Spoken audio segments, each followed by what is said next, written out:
महाराष्ट्राचा मुख्यमंत्री कोण होईल याचं उत्तर राज्याला मिळत नाही आहे। याच सगळ्या अनुषंगाने बोलण्यासाठी मराठा महासंघाचे नेते माझ्यासोबत संभाजी दहातोंडे आहेत। तुम्ही महायुतीचा घटक पक्ष म्हणून राज्यभर प्रचार केलेला होता, तिढा सुटत नाही। अर्थात तुमच्या जरी आमदार निवडून आलेले नसेल, तुम्ही प्रचार केला होता एक संघटना म्हणून, तुम्ही देखील सभा घेत होता। महाराष्ट्राचा मुख्यमंत्री कोण झाला पाहिजे असं तुम्हाला वाटतं? नाही, महाराष्ट्राची ह्यावेळची निवडणूक प्रस्थापित विरोधात विस्थापित लढाई झाली आणि विस्थापितांचं नेतृत्व म्हणून माननीय देवेंद्र फडणवीस साहेबांना लोकांनी मान्य केलेलं आहे। ते निश्चित महाराष्ट्राने पाहिलेलं आहे।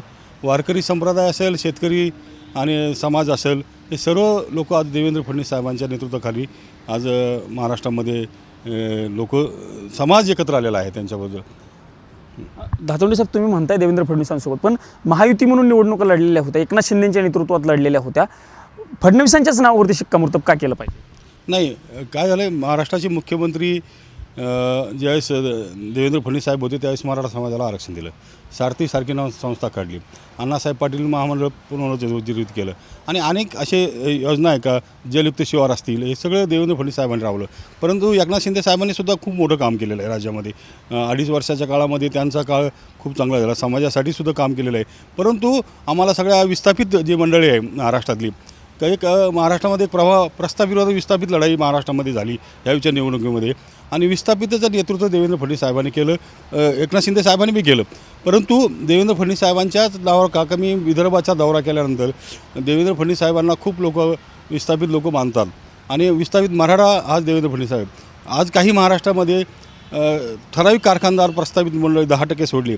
मधल्या काळामध्ये देवेंद्र फडणवीस साहेबांवर आरोप झाले, अनेक आरोप झाले ते आरक्षणाच्या आंदोलनामध्ये, पण ते आरोप व्हायला नको होते, पण त्या आरोपामुळं समाजामध्ये एक दरी निर्माण झाली आणि प्रस्थापित बरंच विस्थापित लढत झाली आणि विस्थापिताचं नेतृत्व देवेंद्र फडणवीस साहेबांनी केलं आणि ते लोकांना मान्य झालं। तुम्ही म्हणताय आरक्षणाचा मुद्दा, मी बघितलं आहे तुमची याच्या पाठीमागची बी आंदोलनं, मराठा समाजाच्या आंदोलनासाठी तुम्ही दिल्लीमध्ये देखील एक मोठं मान देण्याचा तेव्हा प्रयत्न करत होतात, ते आंदोलन तसंच सुरू राहील आगामी काळामध्ये? 100%।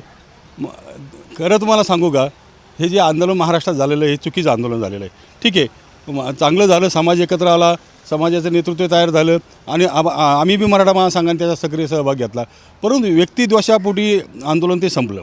मनोज जरांगे पाटलांचं जे आंदोलन होतं ते आंदोलन चुकीचं असं तुम्हाला म्हणायचं? नाही, चुकीचं नाही, व्यक्तिदोष।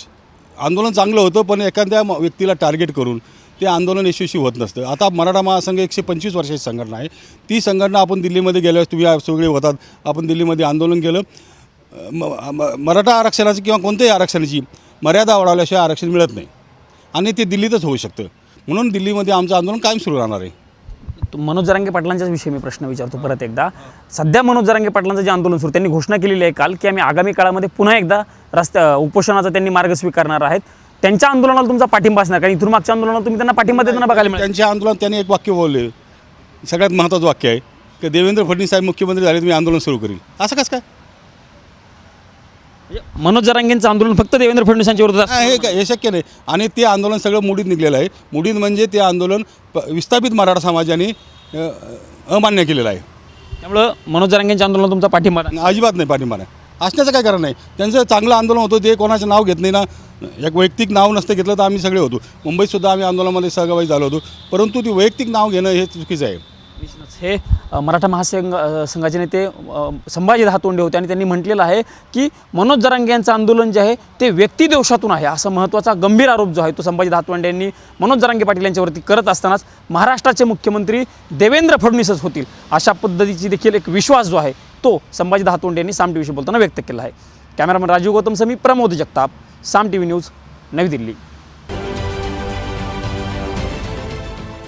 देश विदेशातील प्रत्येक घडामोडींचे लाईव्ह अपडेट मिळवण्यासाठी आता साम टीव्हीच्या सर्व सोशल मीडिया प्लॅटफॉर्मला लाईक, फॉलो आणि सबस्क्राईब करा।